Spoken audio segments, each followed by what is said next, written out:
بسم اللہ الرحمن الرحیم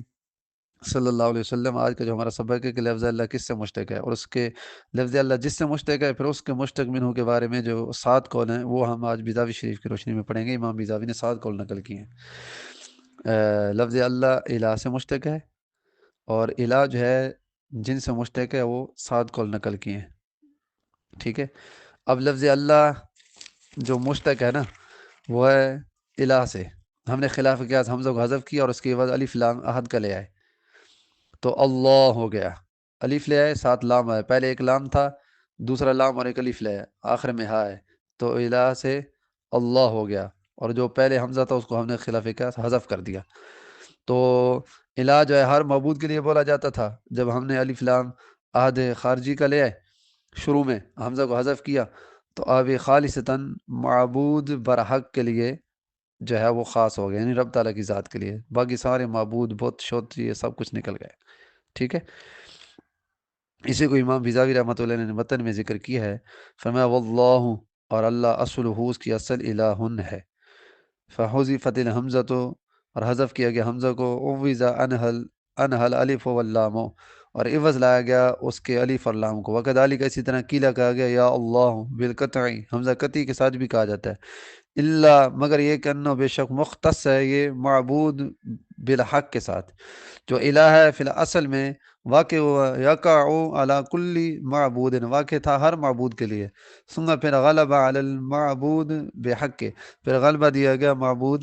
معبود برحق کے ساتھ، ٹھیک ہے۔ یہ مختصر ترجمہ ہے، اس کی وضاحت سمجھ آ گئی۔ اب جو لفظ الہ ہے یہ اس کے مشتق منہ کے بارے میں 7 قول ہیں، اس کے مشتق منہ کے بارے میں 7 قول امام بیضاوی رحمۃ اللہ علیہ نے نقل کیے ہیں۔ نمبر 1، واشتقاقہ من الہ الہتن الوہتن الوہیتن، ایک قول یہ ہے کہ الہ جو ہے نا الہ سے، الہتن سے، الوہتن سے، الوہیتن سے مشتق ہے، جس کے معنی عبد ہے، یعنی عبادت کرنا، جس کے معنی ہے عبادت کرنا، تو کیونکہ با فتح سے ہے جس کے معنی عبادت کرنا، تو اب الہ کا معنی ہوا یعنی معبود کے ہوگا، یعنی اللہ کو اللہ اس لیے کہتے ہیں کہ ساری مخلوق معبود کے ہوا، تو اب اللہ کو اللہ اس لیے کہتے ہیں، اب اللہ کا معنی یہ ہوگا کہ اللہ کو اللہ اس لیے کہتے ہیں کہ ساری مخلوق جو ہے اللہ تعالی کی عبادت کرتی ہے، اس لیے اس کو اللہ کہتے ہیں، ٹھیک ہے۔ نمبر 2، وکیلا کہا گیا من آلیہ سے، یہ آلیہ سے مشتق ہے، کب بولا جاتا ہے؟ اذا تحیر، یہ عین کلمہ کے کسرہ کے ساتھ ہے، اذا تحیر، جب کوئی شخص کسی معرفت میں، کسی کی معرفت میں جو ہے، جس کی عقل کسی کے حیران ہو جائے، جب عقل اذا تحیر، جب بندہ پریشان ہو جائے، کسی کی معرفت میں کوئی پریشان ہو جائے، تو آلیہ کا لفظ بولا جاتا ہے۔ اب اللہ کو اللہ کیوں کہتے ہیں؟ کیونکہ الہ جو ہے مشتق ہے آلیہ سے، اور لفظ اللہ مشتق ہے الہ سے، اور الہ جو مشتق ہے آلیہ سے، تو اب اللہ کو اللہ اسی لیے کہتے ہیں لأن العقول تتحیر فی معرفته، کہ بے شک تمام عقلیں، اس لیے کہ تمام عقلیں تتحیر پریشان ہیں فی معرفته، اس کی معرفت میں جو ہے وہ حیرت میں پڑی ہوئی ہیں، تتحیر حیرت میں پڑی ہوئی اس کی معرفته، رب تعالیٰ کی معرفت میں، تمام عقلیں پریشان ہو چکی ہیں اس کی معرفت میں، کوئی کما حق کو رب کی معرفت کو جو ہے وہ حاصل کسی نے نہیں کیا، اسی لیے اس کی معرفت میں جو ہے عقلیں پریشان ہیں، اسی لیے اس کو اللہ کہتے ہیں۔ تو اب اللہ کا معنی یہ ہوگا کہ اللہ کو اللہ اسی لیے کہتے ہیں کیونکہ اللہ تعالیٰ کی معرفت میں تمام عقلیں جو ہیں حیران و پریشان ہیں، کیونکہ اگر اللہ کی معرفت حاصل ہو جاتی، نہ کوئی گمراہی عقیدہ میں مبتلا ہوتا، اور نہ کوئی باطل مسلک سامنے آتا، نہ کوئی گمراہی عقیدے میں مبتلا ہوتا اور نہ کوئی باطل مسلک سامنے آتا۔ باطل مسلک کا سامنے آنا اور گمراہی عقیدوں کا، گمراہ کن عقیدوں میں لوگوں کا مبتلا ہونا، یہ اس بات کی دلیل ہے کہ اللہ تعالیٰ کی معرفت کما حق کو حاصل کسی کو نہیں ہے، آقا کریم علیہ الصلوۃ والسلام کے علاوہ۔ او من الہت الی فلان، تیسرا قول، یا تو الہت الی فلان سے جو ہے وہ مشتق ہے الہ۔ اب اس کا معنی کیا ہوگا؟ امام بیضاوی نے کہا سکنتو الیہ، اس کا معنی یہ ہے کہ فلاں کے پاس جا کر سکون حاصل کرنا، سکنتو سکون حاصل کرنا الیہ، فلاں کی طرف۔ تو اب اللہ کو اللہ کیوں کہتے ہیں؟ اب لفظ اللہ کا معنی کیا ہوگا؟ تو اب لفظ اللہ کا معنی ہوگا لِأَنَّ الْقُلُوبَ تَطْمَئِنُّ بِذِكْرِهِ، کیونکہ جو قلوب ہیں، جو دل ہیں، وہ مطمئن ہوتے ہیں بِذِكْرِهِ، اس کے ذکر کے ساتھ، اطمینان حاصل کرتے ہیں اللہ تعالیٰ کے ذکر کے ساتھ۔ اسی کو اللہ تعالیٰ نے قرآن مجید میں ارشاد فرمایا، بیان کیا کہ الا بذکر اللہ تطمئن القلوب، کہ خبردار اللہ کے تعالیٰ کے ذکر سے ہی دلوں کو چین ہے۔ والارواح تسکن الی معرفته، اور تمام روحیں جو ہے وہ تسکین پاتی ہیں الی معرفته، اس کی معرفت سے۔ یعنی اب اللہ کو اللہ اسی لیے کہتے ہیں کہ تمام دل اس کے ذکر سے سکون پاتے ہیں، اور تمام روحیں جو ہے سکون پاتی ہیں، اطمینان پاتی ہیں، سکون پاتی ہیں اللہ تعالیٰ کی معرفت سے۔ ٹھیک ہے، کتنے قول ہو گئے؟ 3 4 قول۔ نمبر 5 او من آلیہا، یا تو پھر آلیہا سے مشتق ہے، یا تو پھر چوتھا قول یہ ہے کہ آلیہا سے یہ مشتق ہے،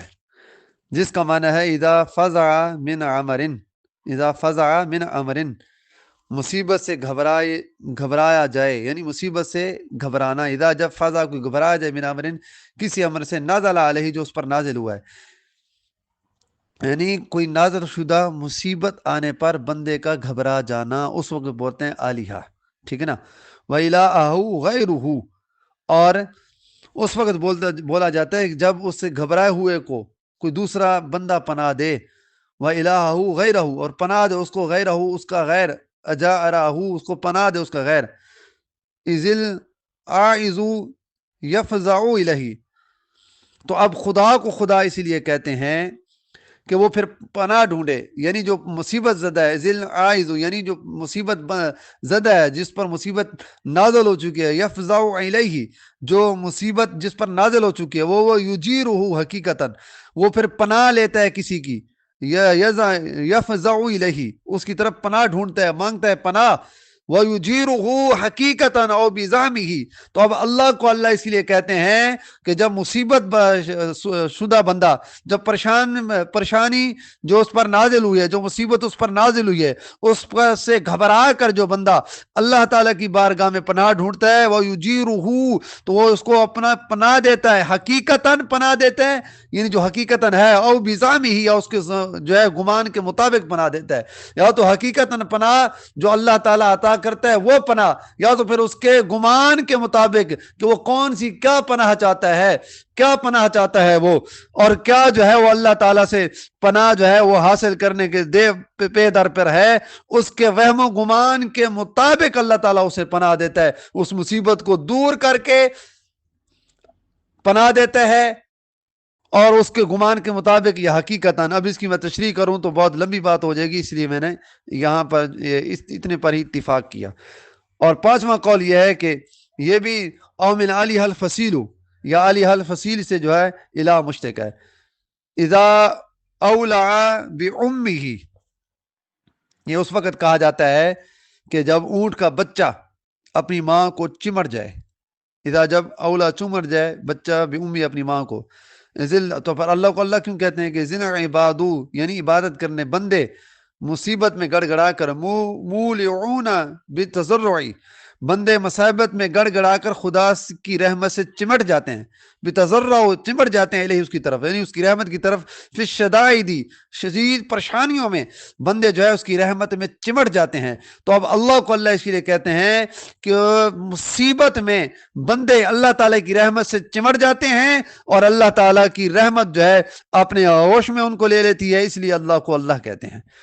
او من والیہ، یا تو پھر ماخوذ ہے یہ والیہ سے، اذا تحیر، اس کے معنی ہے مخبوط العقل ہونا، پریشان ہو جانا، تخبط عقلہ، اور عقل مخبوط العقل ہو جانا، عقل کا پریشان کن ہو جانا، یعنی اللہ کو اللہ اس لیے کہتے ہیں۔ اب معنی یہ ہوگا کہ اللہ کو اللہ اس لیے کہتے ہیں کہ اس کی معرفت میں تمام عقلیں حیران ہیں، پریشان ہیں۔ وَقَانَ أَصْلُهُ، اور اس صورت میں اس کی اصل یہ ہے ولاؤن ہے، فَقُبِلَتِ الْوَاؤ، واؤ کو حمزہ سے بدل دیا گیا، لاستثقال الکسرۃ، وہ پر کسرہ ثقیل تھی، اس لیے فقوبلت الواؤ، بدل دیا واؤ کو حمزہ کے ساتھ، تو لے آئے واؤ حمزہ کی بس، استسقال الکسرتی، کیونکہ اس پر جو ہے وہ کسرہ ثقیل تھا علیہ اس پر. استسقال الزمتی، اور وضو واو پر جو ہے ضمہ ثقیل تھا، پھر اسے اس کو تبدیل کر دیا. ٹھیک ہے نا. تو اسی لیے یہ والا ہے، اس کی جو ہے اصل جو ہے ولا ہونا ہے. والا کی اصل کیا ہے؟ ولا ہونا ہے. اور یہ آخری قول ہے.